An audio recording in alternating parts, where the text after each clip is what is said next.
What's going on, everybody? Today we are gonna be jumping into some exciting rallying action. Yes, this video was recommended to me in the comment section of one of the last videos that we recorded here that got so much love. Really appreciate the love, by the way. Thank you very much, guys. So we're gonna jump into this video. It's called the Group B, when rally got too fast. I don't know much about the Group B rally stuff other than the fact that it was super dangerous and it had to be cancelled. So hopefully in this video we're gonna learn about the reasons why it got cancelled and why rally is what it is today. Before we jump into the video, be sure to smash that subscribe button, okay, and also hit the like button. Alright, let's go. The Audi Quattro, Lancia 037 and the Peugeot 205 T16, some of the most iconic names in rallying. Cars that pushed the limits of what was possible in a way that we haven't seen since. It was called Group B and is still held as the golden era of rallying. Group B was a class where manufacturers were allowed to go all out. That is insane how close they are to the people. That is incredible. Who the hell? Who the hell decides to stand so close to the cars? And you know what? I don't even think rally drivers are the crazy ones. It's the fans. They are crazier than the actual drivers. What the hell? They have inches. Era of rallying. Group B was a class where manufacturers were allowed to go all out with almost unlimited power, crazy aerodynamics and new exotic materials. Right. It brought about new technologies like four-wheel drive, semi-automatic gearboxes and clever turbocharging systems. I guess they've kept a few of those things because they still got like turbos and four-wheel drive and suspension and things of that nature. But my goodness gracious. However, it was only for the bravest of drivers. The hugely powerful cars needed a lot of manhandling to thread them through the tight, twisty stages, away from huge drops and dodging a sea of spectators. But how did this come about, and what can we learn from the crazy cars that won in the Group B era? Rallying went wild in the 80s. The FIA wanted to attract more manufacturers and so created a class that would give the designers pretty much free rein. No power limits, no regulations on boost, and whatever exotic materials you liked. What did they expect when they do such a thing? Like, oh, here's an open check, open book, go do whatever the hell you want, no regulations, go out. Of course, designers that have been limited for years and years, following instructions and rules. If this was Formula One, for example, and there's no rules and regulations, I'm sure somebody will design the craziest vehicle. Like, as it is at the moment, people are still trying to bend the rules a little bit. You know, have the flexi steering wheel and things of that nature with a hidden fuel tank or wherever else they can think of. What? Nah, this is crazy. You can't tell people to go creative and just free reign. Like, come on. Rally cars over the years have been largely based on road cars, with rules tightening and loosening on how close the relationship has to be between the stock car and the ones that actually race the stage. For example, in the Group A class, the manufacturers have to produce 5,000 road-going versions of the car before it is allowed to compete. In Group B, to lower the costs and interest manufacturers, they ruled that only 200 cars needed to be produced. Group B also allowed almost endless modifications to be made, meaning the rally cars were nothing like the road cars at all. This approach really worked, attracting many manufacturers to Group B, names like Lancia, Porsche, Peugeot, Audi, Toyota, Ford, as well as so many more. Lancia took the Drivers' Championship in the first year of Group B with the 037. It was the last rear-wheel drive car to win in the WRC. It was incredibly light, using fiberglass and Kevlar for the body, and was powered by a mid-mounted 250 horsepower engine. It has much larger wings than many cars of the time, with a huge rear spoiler to stabilise the car at high speeds. I want this car. I want it. I want it now. Somebody write me a big check and let me go get this car right now. I want to drive it. It sounds ridiculous. I mean, I'm going to wrap around the tree in the first 10 seconds, but it will be amazing.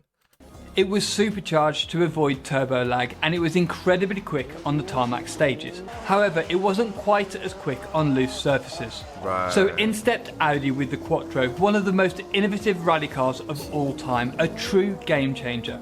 It had an inline 5 engine with a very clever turbocharging system that produced over 450 brake horsepower. Woo! It had a small valve that kept the turbo spooled even when off throttle, No meaning there was way. very little turbo lag, making the car quick out of the tight turns. The Audi also had a very aggressive aero kit with a huge spoiler at the front of the car and an even bigger wing on the back. This was one of the first sophisticated uses of aerodynamics in rallying. Drivers said it made the car extremely stable at high speed. That's crazy. The insane power was put through a clever semi-automatic gearbox and drove all 4 wheels. It was the first car to use a 4-wheel drive system effectively. That is absolutely ridiculous. So they took all the things that can think of to make it even better than the Lancia and just slapped it on. All the weaknesses of the Lancia just improved it. Mad. Before this, many manufacturers stuck to rear-wheel drive as they thought the additional weight would outweigh any time gains from the extra traction. And yes, the Audi was very heavy, and the 4-wheel drive system meant the weight was higher up than you would like in a rally car normally. But despite the compromised dynamics, it worked. Yeah, it's got a turbo spooling 24/7 and 450 Aussies. It's ready to go. The Audi had more power than the rest of the field, but could also use it more effectively, deploying more power even on surfaces like gravel, dirt and ice. Audi won its first race with the car and didn't really stop after that. They shaved seconds, if not minutes, off stage times. The Audi 4-wheel drive system really changed the game in rallying. Damn. But the Audi dominance didn't last long. Peugeot came out with a car that would expose the weaknesses of the Quattro. They used a similar 4-wheel drive system but packaged it very differently. Their secret was that they really nailed the car's dynamics. They built the car to look like the road-going 205, a small hatchback. It had a very short wheelbase, which generally makes cars more nimble at low speeds with the trade-off of less stability at high speeds.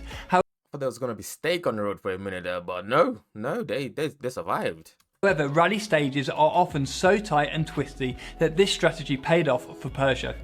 They also did everything they could to keep the weight central. They fitted a 1.8 litre engine in the middle of the car, although it didn't have the clever anti-lag system that the Audi did. So the drivers used an old trick to keep the turbo spooled up. They left foot braked for the corners while staying on the throttle. This kept the turbo spooled up and gave them immediate power on the exit. That's such a hard, for me anyway. I've tried a couple of times and I just slammed the brakes real hard. So this is not for me, it's not for my road car. No, before I have to replace all the parts. I've stopped doing that now. But what was really unusual about the 205 was the orientation they mounted the engine in.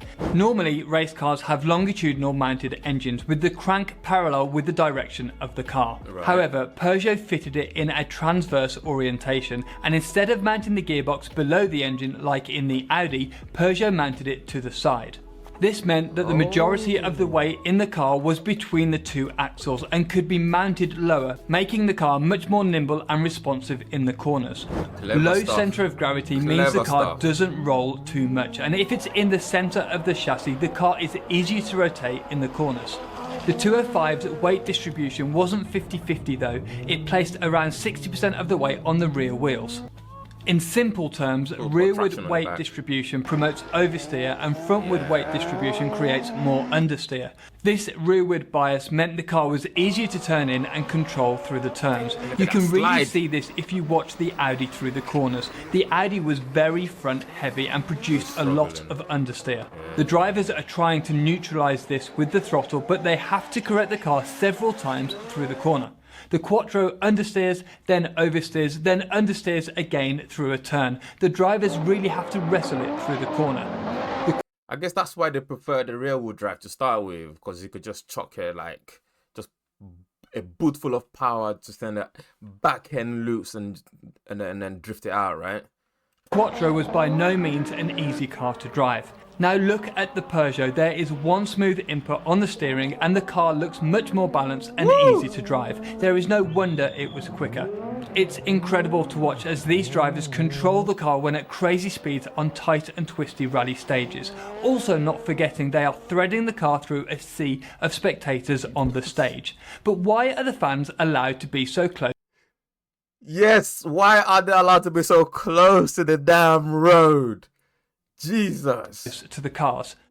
The stages are public roads, meaning anyone could go and spectate. However, it meant that many got extremely close to the cars. Too close. Back then, people did get hit, but it was considered to be part of the challenge for the drivers. They often kept it pinned and had to hope that the fans would get out the way in time. This guy even had to jump over a passing car.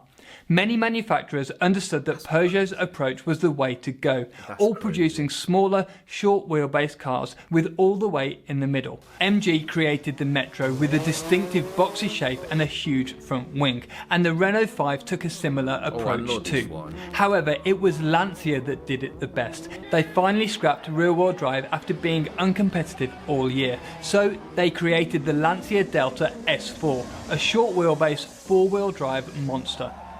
Firstly, they developed an engine with a genius twin charging system. They fitted a supercharger to avoid the lag of a turbo, a bit like the Lancia 037. However, this created less power at high revs. As a supercharger is directly driven by the engine, it can provide boost at low revs, but saps more and more power as the revs climb. So what Lancia did was fit an additional turbocharger that would provide boost at high revs. What? Supercharger and the turbocharger at the same time.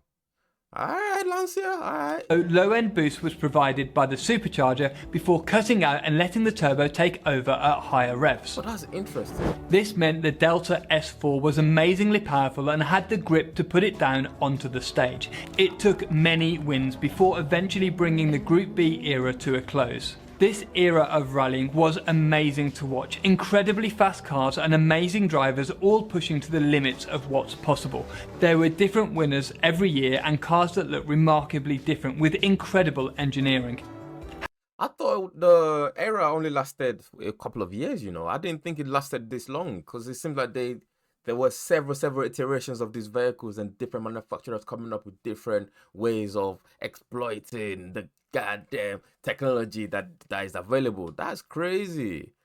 However, Wow. you can't ignore the fact that it was extremely dangerous. The cars were too powerful, difficult to drive, and not enough emphasis was put on the safety of drivers and spectators. The biggest issue was the minimum weight rule. Cars could weigh as little as 890 kilograms. So to be competitive, manufacturers would do anything they could to get this limit down. This created a breed of cars that were very fragile and not up to the job of protecting drivers in a crash. Many of the drivers explained that if this weight limit was higher, more strengthening could have been added to better protect the drivers in a crash. Several huge crashes happened. In Portugal, Santos crested a rise in his Ford RS200. He lost control and went off the course, horrifically injuring 31 spectators and killing 3. All the team 31 spectators and killing 3. That's wild. He must have been going stupidly fast. 31. That's a lot of people. was immediately pulled out of the rally and it left Group B hanging on by a thread. A few months later, the final blow came. Lancia's Henri Toivonen was the championship favourite when he lost control late in a fast turn. He was winning by a huge margin when he and his co-driver Sergio Cresto came flying off the road, heading down a steep hill. No way. The impact ruptured the fuel tank, spilling fuel over the red-hot turbocharger, sending the car up in flames. After the incident, it was barely recognisable as a car and both Henry and Sergio were killed in the crash. Damn. This led to many manufacturers pulling out and the FIA ended the Group B class the following year. You should watch this video where I explain. Damn. Okay, that's crazy. That's wild. I know there's a lot of deaths in Formula 1 from back in the days as well, but yeah, when it does happen, it's ridiculous. Anyways, guys, whew, that was tough. That was tough to watch at the end there. Oh my goodness gracious. But we have learned a thing or two about that crazy Group B rally. make sure you smash the like button. I'll see you in the next one. Take it easy. Goodbye. Peace.